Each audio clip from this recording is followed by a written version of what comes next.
See if we'll start it. Need a little much, huh? We'll start back. Okay, I'm ready. I'm ready.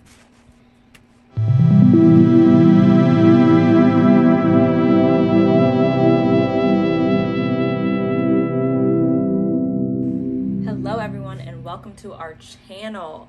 I'm so glad you are here. I'm Bria Woodland. I am the owner of Breeze by Design, but you'll get to learn a little bit about me later. This video is going to be so special. It is one of my favorite videos I'm going to make, but that's not just because it's the first one. It's because the project that I got to do is like one of the biggest ones I've ever done. Bear with me as this is one of the first videos that I've ever made by myself in this capacity, so it'll be a learning experience as I go on, but it should be fun and I am very excited to embark on this video journey. In this video series, I will be talking about my DIY closet, and this is my closet that I did a DIY renovation on, and it was very exciting, very challenging, and just overall fun to learn and experience and just get to do it. So without further ado, let's get into it. I do want to point out that this video series may be a 3 or 4-parter. It will be a 3-parter if there's not extra video that needs to be put with the second part of this video. But in the series, it'll be part 1 will be the beginning to the middle of the whole project. Part 2 will be the middle to end of the project. Part 3 will be the extras middle to the end. And then part 4, if there is a need for a part 4, it may just be a part 3. That it'll just be the finances and the budget and just like wrap it up to give everyone a perspective of the capacity of the whole process and everything that went into it and the tools that I used and maybe where I bought it from and maybe how to use also the tools, because it was also a very good learning experience for me. I had to learn how to use basically all the tools because I'm not a handyman, handywoman to be able to do that. So it was pretty exciting, pretty scary, but also we conquered in the end. That's all that matters. So yeah, I'm gonna be honest with you, this project had some hiccups, it had some problems, but in the end it did work out. But it definitely had a lot of problem solving that went into it. A lot of plans were changed, a lot of time was taken up. That's to include that I had to do it on my own personal time that fit with my own personal schedule that I had, because I do work full-time on top of it. So it did add a little bit of extra time that this project would take to be completed. I also sometimes needed a partner to help me with some things, because there's just some parts in this whole project that you could not do alone and you needed that extra support. Shout out to my mom because she was my partner in this. I again would never change doing this experience or trying this DIY out for the world, because it definitely challenged me and made me learn some things that I probably never would have learned or done. And we always like growth. We love growth around here. So first things first, I kept a to-do list of everything that I needed to do from the beginning to the end, and it just continued to get stuff added on because my mind was just filled with so many ideas as I was going through the project. And I'm also an organizational queen. I need my checklist and my to-do list to do this. You can easily buy these to-do lists, little things off of Amazon if you want to. I can also put that in my LTK link that I have, so that you can get some to-do list planners. It's just overall helped a lot because it was something I could come back to, check off everything that I did. It just keeps me organized in my brain of like each step that I need to go on this project. So the first thing that you will need definitely is a measuring tape. It doesn't matter what kind of measuring tape you use, but you will definitely need a measuring tape, and this will be with you the whole entire time throughout this process, especially when you go to get wood, which we'll get to why later in the video. That's the next thing in this whole process. You're going to have to take measurements of the whole area that you have, and it's gonna be kind of tedious You're gonna need every wall, every inch, the ceiling height. It's just your whole area. As many measurements as you can, as you think you will need, and also that will help you with picking out how much wood you need and when you do your planning process. So I had a paper that had all my general notes written down. These were all the measurements that I needed for each specific wood that I would need to get cut, and how many I would need, or estimated would need. And this is literally has been with me since the beginning. This even had the start date that I started on, so I could remember all the measurements for each piece that I think I would need and where. What would I buy first, buy second, buy last, just everything I generally needed. So you're definitely gonna need paper. And then I also had sketched each single wall and the measurements that each thing would have when I was planning. I also have my whole closet dimension. This is every 4 wall, the north, west, south, east, everything. For each wall, how tall, how far out I wanted the whole closet to come out without losing space. And then I also had each wall. So I also had each wall drawn out by myself, free-handed sketch, so meaning it's not going to be pretty. And I also had their measurements on the side and how much, so then I could know, okay, I need this, I need this, I need this, I need that shelf, I need that shelf, I need that many rods, so on and so forth. And this just planned it out of how I wanted to set up my closet. I had the boots and shoes, I had the 2 clothes places, and then this was just where the other wall would start at. Then I had this, and this would, I think this was more so just the other wall and the 2 spaces that something would go. I ended up having this as a hamper space and just some storage or miscellaneous things that I wanted. And then I also had the wall that I would have my vanity go, which was supposed to have clothes initially right there, but this ended up turning into a miscellaneous area, especially after we ran into some problems with this original plan of having clothes right there. So then I also drew in my vanity and put in its dimensions as well in the area that it was supposed to go, or did go. Also did something of a blank wall where my door was, because nothing's going there. I still wanted the measurements and to shop. And then I also took the measurements of my vanity, because I do want my vanity to fit into the certain space, and I needed everything to fit right. And so the vanity would become a big part that I need to know how tall and how wide of a space I definitely would need for the vanity and other things. Once I figured out the whole plan of everything and how I wanted everything, I definitely marked off how the measurements of each like clothing space, so then I could, when it's ready and when that time comes when I need to start doing the clothing spaces and the shoe spaces, I already had the measurements mapped out. I know what I wanted, and then so I can mark it off easily and keep the process moving quick as possible, especially after the problems and everything else.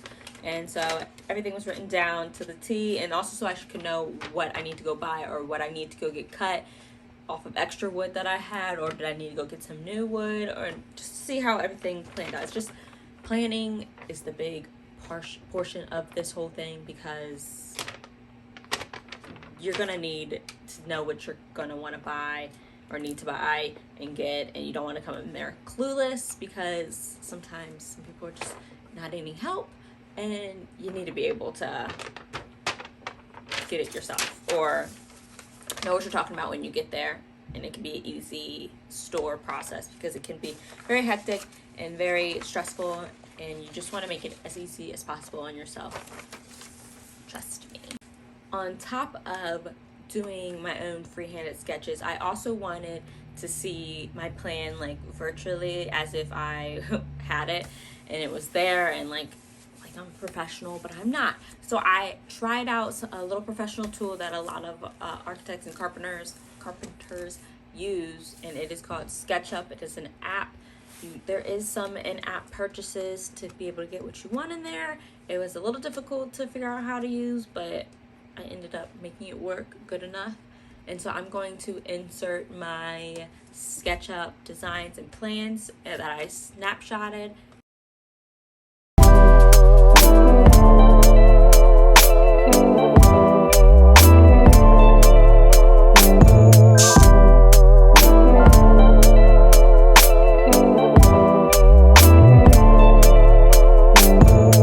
So those are my SketchUp plans, and once I was done with my SketchUp plans and started to formulate everything that I needed and the measurements and maybe the cost, and tried to like budget out the cost, because I really didn't have a budget for this whole project, but I didn't want to spend all my money on it, so it was just a lot of planning.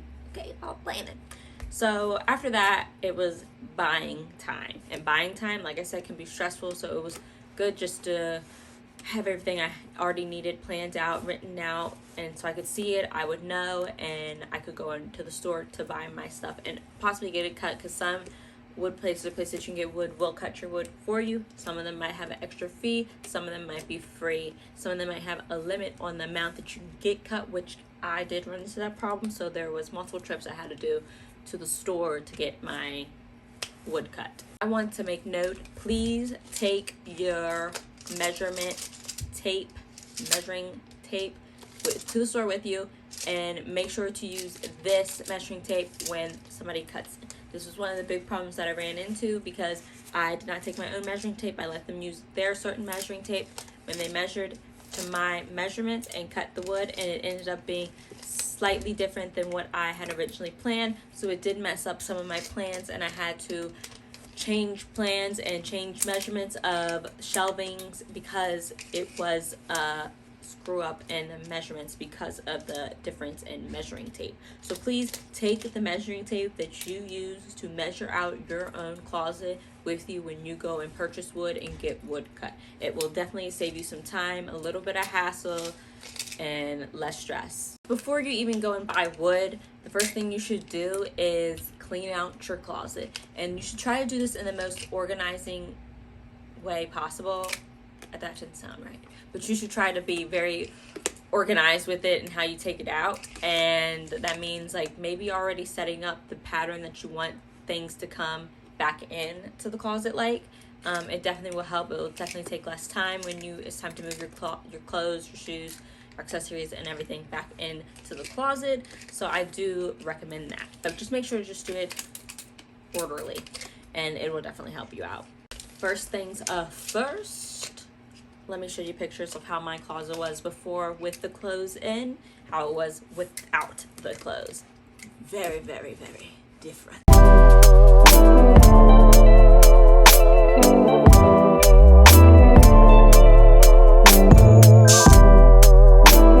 After removing your clothes, you will need to remove molding, if you have any molding inside the closet, because it definitely will screw up your measurements, especially on the floor measurements, because molding does tend to come out a couple inches, if not even a couple inches, maybe less, and it can definitely screw up your molding and how flat your wood will lay on the wall, and it will definitely just move things.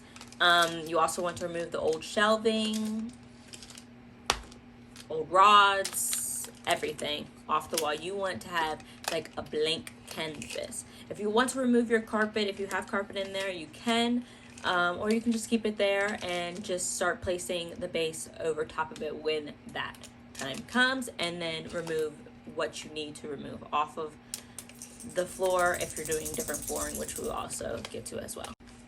So the type of wood that I bought was plywood and 2x4s. This is mostly for the base. 2x4s you definitely will need only this time during when you're making the base, and they're kind of like this. This isn't a 2x4, but this is kind of like how they come, but like 10 feet I think, and you're just gonna have to get it cut, each piece, and you're just gonna have to apply the base as such, which I will insert a picture or video of how my base was applied all around the closet in the areas that I was going to be making the closet in. So here's all the wood. A lot of it was my scrap pieces. But so what we got the 2x4s here. They're really tall. Then we also got the plywood. We had multiple plywood pieces. All of them, some of them are different thickness, but majority, and they're different boards. But majority are about the same thickness.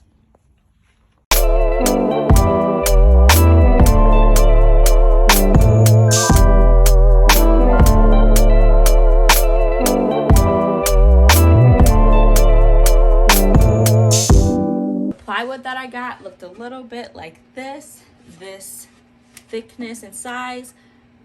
It didn't always stay this thickness and size. It did use other kind of plywood boards, but I tried to keep them around the same size like this. But there is so many different thicknesses. You just want to make sure they're as close as possible, and a lot of stores had them placed in different places where they shouldn't have been, and it just gave you measurements that weren't right for the thickness of the board. So it was just, you just kind of got to take it upon yourself, either just by how it looks and you can tell and count, or measure it, because it can mess up a lot, and it can change measurements, especially when you're putting in shelving for your clothes. And also the nail that you need to put through it, because you don't want the nails to go fully through it.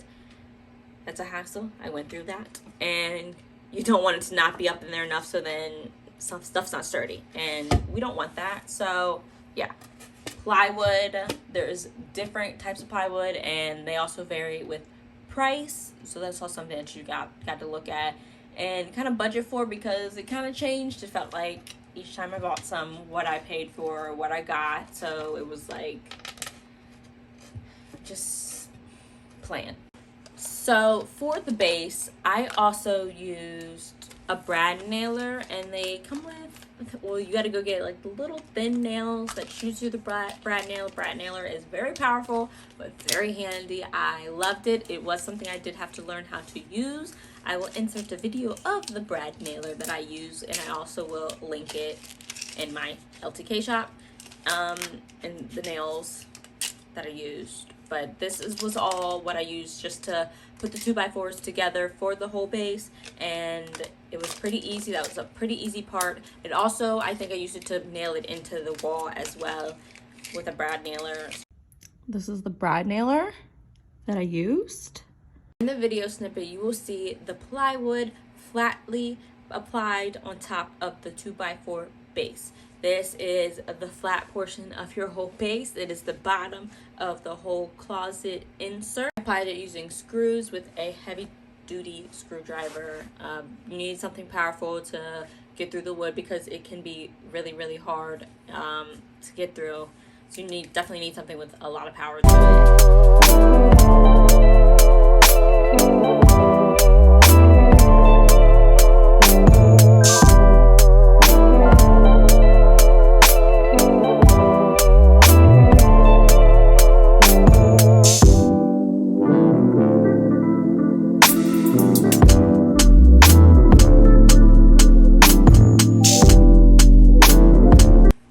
Preference if you want to use the brad nailer. I do think that the brad nailer will give it a more clear look, more seamless.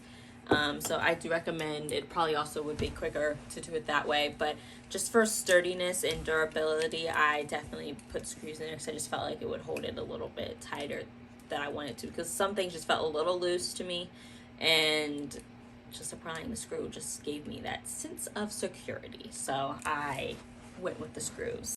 Okay, in the next video snippet, you will see me making pocket holes to put into my long plywood, because this is what helps like apply the plywood to the base, and it just was sturdy. It could stand up straight, and it was like, it hides the screws, and that was like really cute and gave it a very seamless look. But also, you already know that it is durable and it will last. So this video is of me making pocket holes with the little pocket hole jig that I ordered off of Amazon. I can also link that.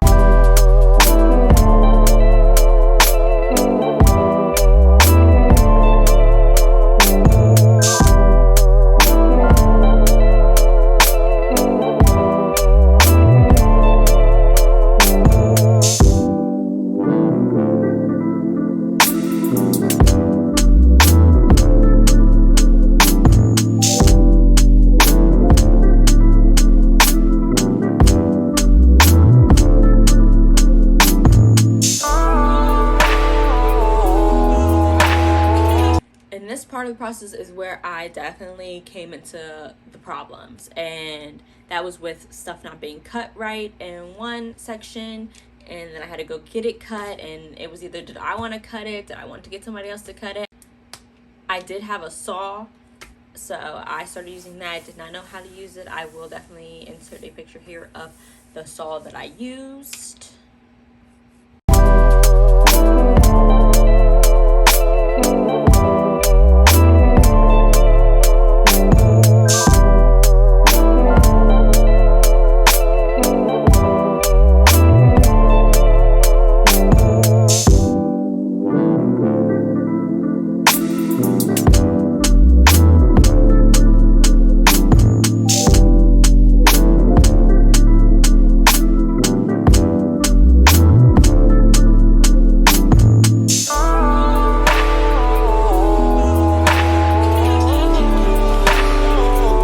That saw to cut only little pieces of wood, and because the bigger ones just did not work out, but that's what I used. Also, that's what I use if the wood came back cut weird and I could cut. It was just easy just to be able to do it at my own house and not have to go to a company to do it and wait for somebody to cut it and then possibly also get it wrong again. It was just one less thing I wanted to do, and at least I did it myself, and if I screwed up, I screwed up myself. So on the vertical plywood, like I said, I ran into a problem with them being cut too short because I didn't take my own measuring tape. So I did have to redo my plans to match up with the vertical measurement that it was new. It was down by like a foot, and so I definitely had to change up some things. It's a whole foot of measurement and plans that is away.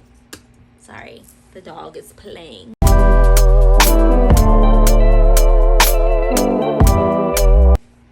On top of that, there was another 2 pieces of vertical plywood that I had cut that were the correct size, so they were taller.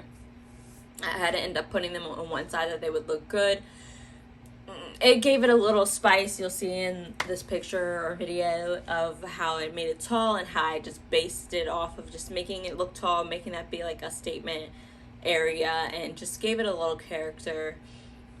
So I could put things in there like for decoration, and it did make it look good in the end, but it was a problem, and it did take some planning and problem solving to figure out what would look best and still look durable and cute, fun.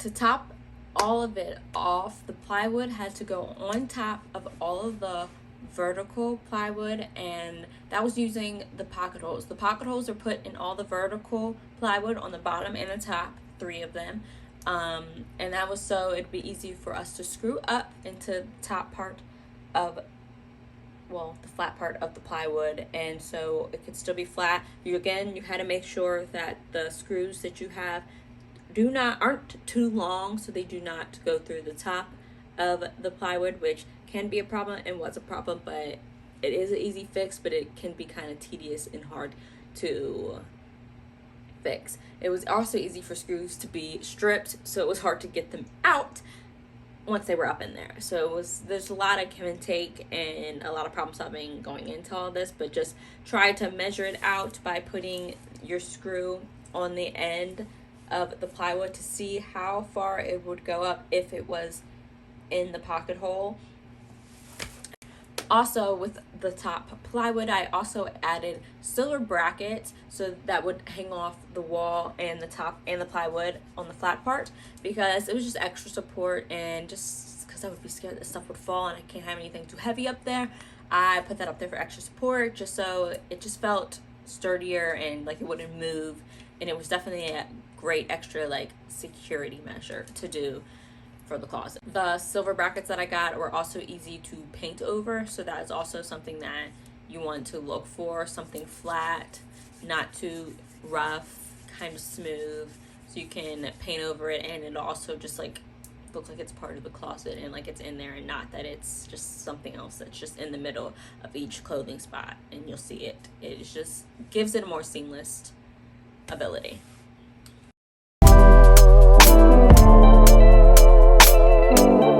I also got some bronze brackets that kind of look like bookshelf brackets, or like, you know, the ends of a bookshelf, and it was really cute. They were bronze, which was the color I was going for all the hardware in the closet, and I put that at the end of the top to hold up the top part of the plywood that would go over top of where my vanity was going to sit, and that was just some extra support for that end of the wall, because nothing was over there to hold up part of that plywood. It was just hanging, and that just didn't seem very safe.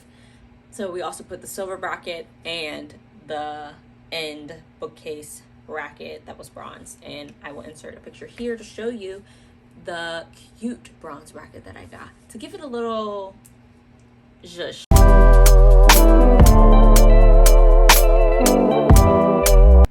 The next thing we did was apply the shelving. This is shelving everywhere. This is the clothing shelving.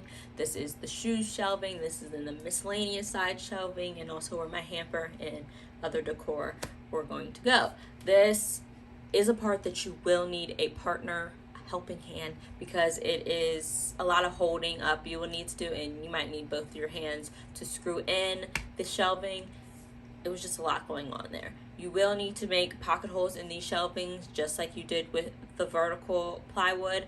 And these shelvings, 3 pocket holes in them, just like the vertical shelving. It'll help for you to put screws in on both sides so it can be sturdily held on both things. I also, if you wanted to add in some like nail glue, just for extra sturdiness, because it does dry quick, it is a strong stench, but it can add a little extra support and safety to it so it won't fall, or you won't think it's fall. It is very messy, so you have to account that in there too. But you also should be good if you want to put a bracket, and if you want to just do the pocket holes and put them in both sides so it can be held on both ends. You want to make sure to evenly measure all of the shelving. You want to make sure that each side, the shelves are put right next to each other, right like they are together, and going through the vertical plywood. You just want it to be even. You just want it to look seamless. You just want to look nice, like a professional did it. But y'all know a professional did not do it. So you just want it to look good. So just be aware, and I say take a pen in there with you, mark off each one, same measurement, measure it out, and it just makes it easier for you later on, so you don't have to just, oh, let me make sure like it measures up right. No, you marked it off, you saw where it needed to go, and you're going to try to put it there. With screwing though, stuff does move, so you want to try to not budge as much with the wood when it moves, and that'll also help out a lot. But that's also where your helping hand comes in. They will also help to steady the wood. Handy dandy measuring tape will come in, because you just want to also make sure that your measurements for your shelving are correct, because some things can change, especially if you don't factor in the thickness of the plywood. Even though it's not that thick, it will make a big difference about how much you may need off of your shelves, or if you didn't measure right and it's just you didn't calculate in this little bit of an inch or less than an inch into the shelving measurement. So you may need to make sure that is correct.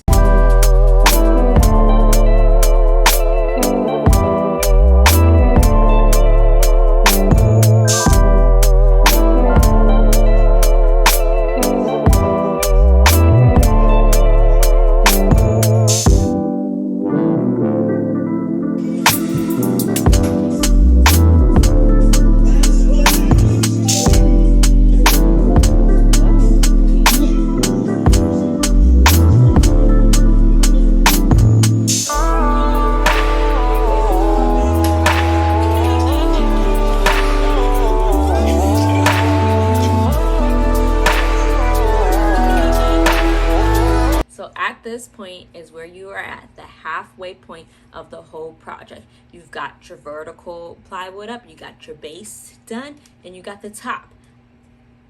And you have the top completed and the shelving. So you're basically, it just feels like you're almost done. It's all coming together. Your whole vision, your whole plan is coming together, and it's looking great. It is looking great, okay?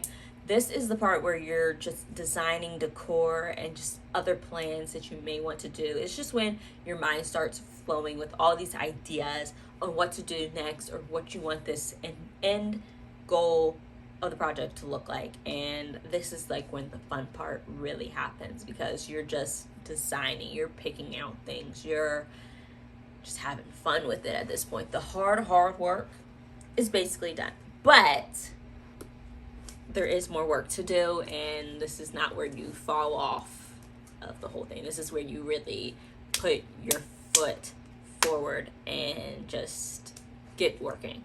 But if you really want to see the finishing parts of this whole project, which let me tell you will be amazing, you just have to watch. You have to wait, you have to watch, and you have to go and watch part 2 when that comes out, because you're not going to miss it. It is the fun part. It is leading up to the fun part, and it's just all the extra stuff, and I can't even explain it. It is just so fun, and it is definitely the part that was more creative side, and more decisions, I guess, had to be made, and a lot of last minute decisions had to be made, which were optional decisions, not things that you had to do. And this is the part where your creativity comes in, and that's like the most important part of the whole thing, because this is yours, you know, not anybody else's. And so for me, this was fun because it is mine. This is where I'm going to start putting my own twist on this DIY. I'm so happy you joined me. I will be putting out a get to know me video soon, so you get to know the business, how I started it, me, my likes, my dislikes, I don't know. But this is just will be a get to know me video too, and it'll be fun when that video comes out and we can just chit chat a little bit. But I cannot wait to see you guys in part 2. Thank you for watching, listening to me blather and talk. If you can understand me, good for you. I praise you, okay? And I also will show some more pictures and just the whole process. Hope you enjoy.